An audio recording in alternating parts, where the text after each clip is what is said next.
नमस्कार विद्यार्थी मित्रों, कलरव school Halol presenting the video related subject English standard 8. Friends, our today's chapter is unit number 1. Actually this chapter, the title of this chapter is about the landscape. You already aware of this word landscape. What is landscape? You already know about this word. Okay, तो landscape का मतलब क्या होता है? Landscape मतलब कि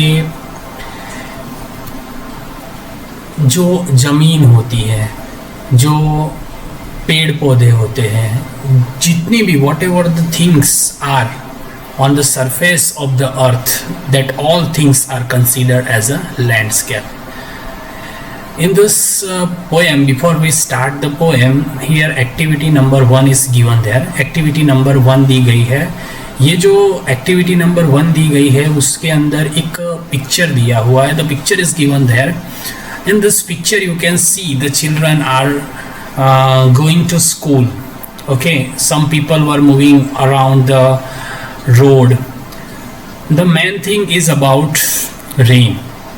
okay, जो main चीज़ है वो क्या है? रेन है. यहाँ पे आप देख सकते हो उस पिक्चर के अंदर बारिश गिर रही है. कुछ बच्चे जो है वो छाता लेकर स्कूल जा रहे हैं, गर्ल्स है, बराबर है. कुछ peoples are moving around there, vehicles are also, you can see the vehicles, all this things you can C.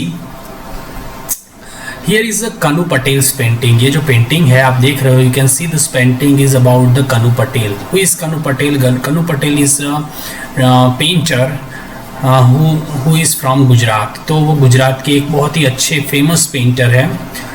What do you see in this picture? Describe it at least in 5 sentences. आप इस picture के अंदर क्या देख सकते हो उसको आपको उसे डिस्क्राइब करना है. किसमें? 5 sentences के अंदर, बराबर है. तो उसे आप डिस्क्राइब करना. This is your homework. What you can see in this, you have to describe in this picture.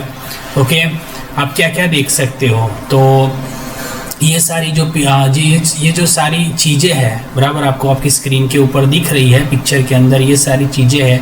उसके अंदर आप क्या देख सकते हो ये सारा आपको 4 या 5 सेंटेंसेस के अंदर लिख के हमको होमवर्क में लिख के बताना है, बराबर. This is your homework. तो क्या क्या है वो आपको डिस्क्राइब करना है. अब एक्टिविटी नंबर 2 के अंदर जो है वो क्या है? Water dance part 1. Here you can see the water dance part 1. What you can C in this poem, बराबर है.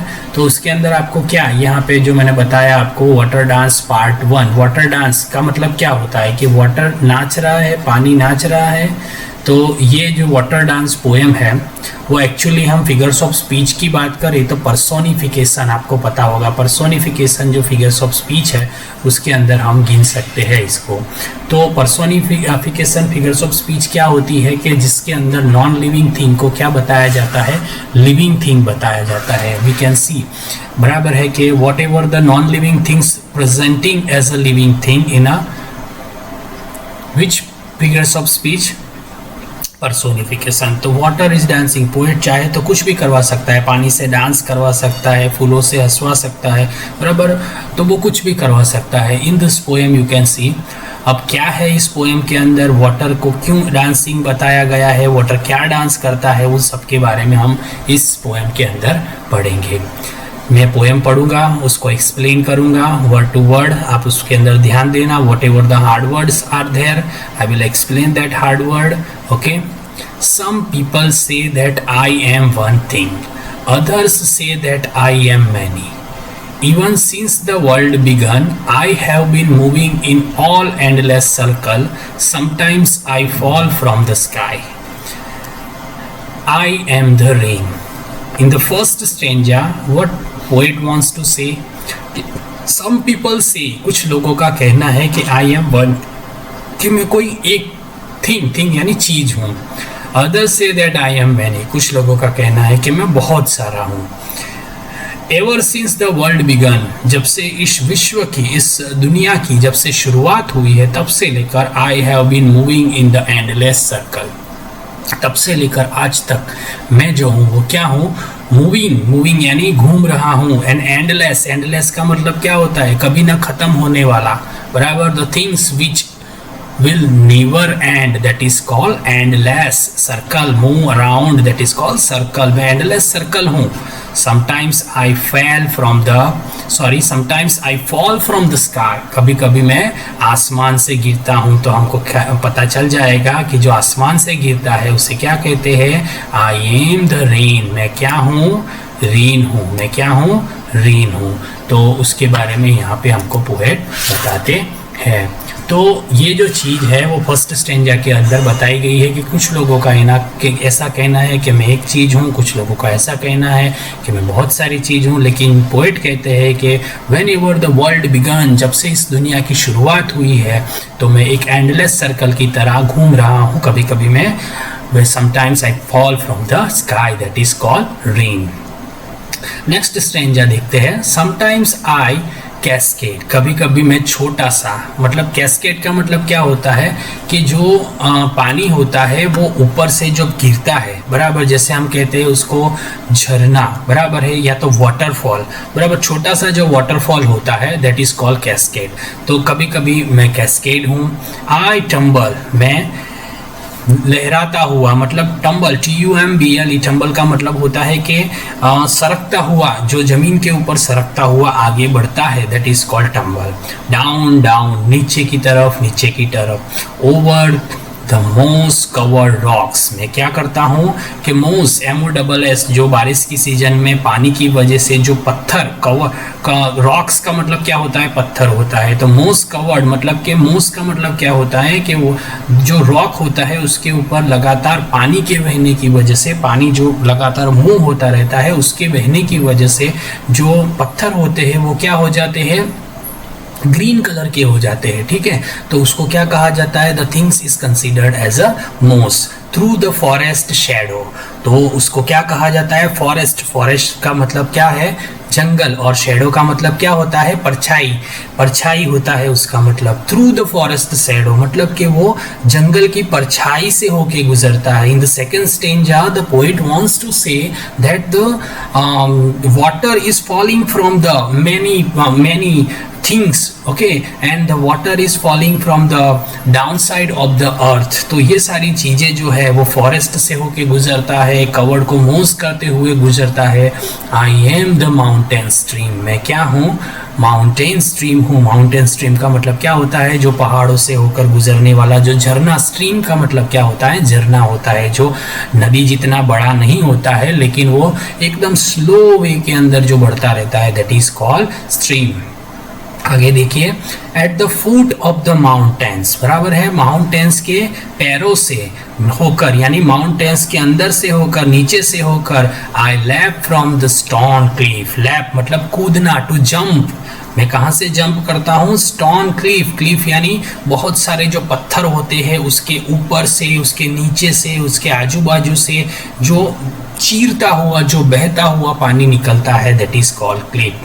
स्प्रिंगलिंग, plugging, sprinkling, spring, SPIRALLING, spiralling, spiralling मतलब होता है जो रास्ते टेढ़े मेढ़े, सांप जैसे, जो सांप कैसे चलता है ऐसे शेप के अंदर के जो रास्ते होते हैं, ज़्यादातर नदियों के रास्ते भी इसी शेप के अंदर होते हैं, इसीलिए पोएट ने उसके लिए ये वर्ड यूज़ किया है, स्पियरलिंग। और प्लंगिंग, प्लंगिंग के लिए राइटर ने क्या, प्लंगिंग का मतलब होता है कि डुबकी लगाना, ठीक है। मैं कभी कभी पहाड़ों से होकर डुबकी लगाते हुए निकलता हूँ, कभी कभी मैं झरनों के अंदर से डुबकी लगाते निकलता हूँ। और मैं क्या हूँ, आई एम वाटरफॉल, मैं क्या हूँ, एक वाटरफॉल हूँ। वाटरफॉल मतलब जो पहाड़ों के ऊपर से जो नीचे गिरता है, बराबर है, उसको क्या कहा जाता है, वाटरफॉल कहा जाता है।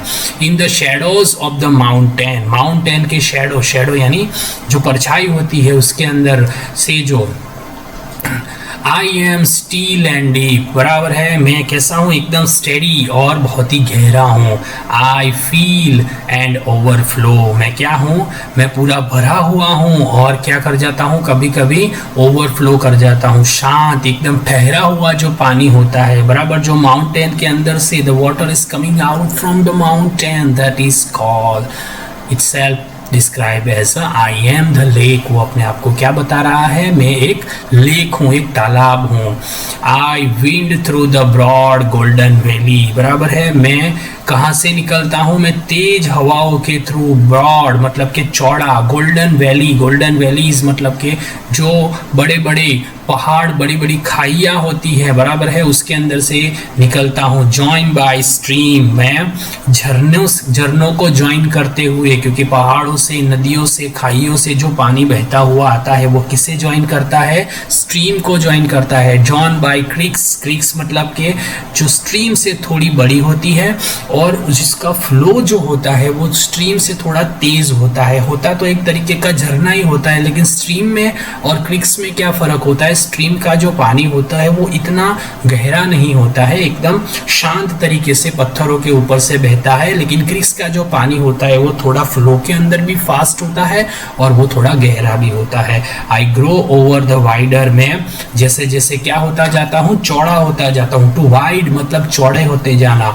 ब्रॉडर एंड डीपर, तो मैं आगे जैसे जैसे ये पानी एक दूसरे का, स्ट्रीम का, क्रिक्स का जो पानी एक दूसरे के साथ जैसे जैसे आगे बढ़ता है तो वो पानी गहरा होता जाता है। ब्रॉडर, ब्रॉडर का मतलब क्या होता है, चौड़ा होना, और डीपर, डीपर का मतलब क्या होता है, जो गहरा होना। ये सारी चीज़ें होती है किसके अंदर होती है, रिवर के अंदर होती है। आई पास थ्रू अ गेटवे, मैं कहाँ से, गेटवे, गेटवे मतलब एंट्रेंस जो होता है, मेन एंट्रेंस, उसको क्या कहा जाता है, गेटवे कहा जाता है। Of high stone palace gate, high stone palace gate के अंदर से मैं एंटर होता हूँ। Living the land behind cool silver moonlight, जैसे मैं ज़मीन को पीछे छोड़ता हुआ मैं एकदम स्कूल, एकदम ठंडा सिल्वर मूनलाइट में से होकर गुजरता हूँ। सिल्वर का जो मूनलाइट है उसके बारे में यहाँ पे बताया गया है। Sparkles and dance on my waves, उसके रास्ते के अंदर स्प्रेकल, स्प्रेकल मतलब शाइनिंग ब्राइटली, स्प्रेकल, स्पार्कल का मतलब क्या होता है, स्पार्कल्स मतलब के शाइनिंग ब्राइटली, चमकता हुआ, कैसा चमकता हुआ, एकदम ब्राइट करके चमकता हुआ, डांस करता हुआ, ऑन माई वेव्स, मेरे वेव्स के अंदर। तो क्या होता है, सी, आप समुंदर को जब देखोगे तो उसकी बहुत सारे वेव्स आपको दिखाई देंगे, तो उसको अपने बारे में कह रहा है, मैं स्प्रिंकल, चमकता हुआ और डांस करता हुआ जैसे आगे बढ़ता हूँ, तो मैं कौन हूँ, एक समुंदर हूँ। Drone upward bye warm sunlight, मैं क्या करता हूँ, ड्रोन अपवर्ड मतलब ऊपर की तरफ बढ़ता हूँ, कैसे, वार्म सनलाइट, सूरज की किरणें, सूरज की जो लाइट होती है, सूरज का जो उजाला होता है उसको वार्म सनलाइट बताया गया है, गर्म जिसको कहा जाता है। White silver wheels, VEILS, veils मतलब जो होता है पर्दा, सफेद कलर का जो सिल्वर जैसा दिखने वाला जो पर्दा होता है उसके बारे में बताया गया है। आई राइज इनटू द एयर, मैं किसके ऐसे आगे बढ़ता हूँ, हवाओं के अंदर आगे बढ़ता हूँ। आई डिसअपीयर, और उसके बाद में क्या हो जाता हूँ, मैं डिसअपीयर, डिसअपीयर यानी गायब हो जाना, बराबर है। तो ये सारी चीज़ें जो है वो रेन अलग अलग फॉर्म के अंदर अपने आप को इंट्रोड्यूस करते हुए कहता है। सबसे पहले जो आसमान से गिरता है वो अपने आप को कहता है कि मैं एक रेन हूँ, मैं एक बारिश हूँ। दूसरा जो जंगलों से गुजरता है, बराबर है, पहाड़ों को चीरता हुआ, पत्थरों को चीरता हुआ, जंगलों को चीरता हुआ आगे जो बढ़ता है उसको अपने आप को माउंटेन स्ट्रीम बताता है। जो फुट हिल माउंटेन से गुजरता है, पत्थरों को चीरता हुआ, चमकता हुआ आगे बढ़ता है, उसको वाटरफॉल अपने आप को कहता है।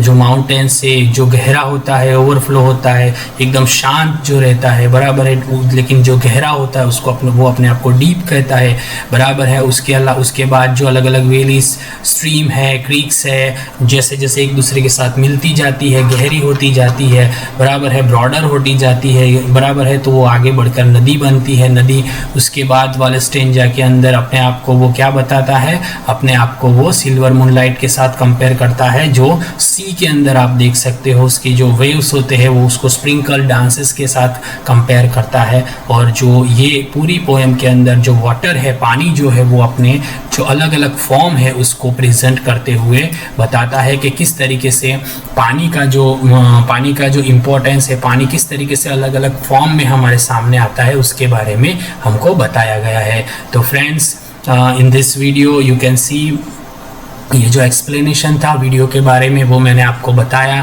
बराबर है। उसके बाद अब जो एक्टिविटी नंबर 4 जो है उसके बारे में मैं नेक्स्ट वीडियो के अंदर आपको एक्सप्लेनेशन दूंगा।